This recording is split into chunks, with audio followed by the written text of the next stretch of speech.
Hindi rin nakaligtas sa kanyang talumpati ang mga politikong ani ay biglang yumaman at nakabili ng mamahaling ari-arian sa ibang bansa. The reports of properties of politicians abroad is shocking. You will see list of properties in Spain, France, the United Kingdom, the United States of America, Australia. And you would be surprised, some of these politicians are neophyte politicians. To have amassed so much money to buy properties abroad.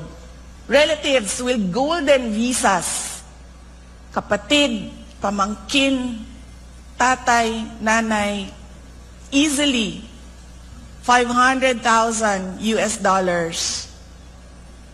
to invest in a golden visa. And you would be surprised, before they were politicians, they had nothing, no properties at all, not even $500,000 in their bank account.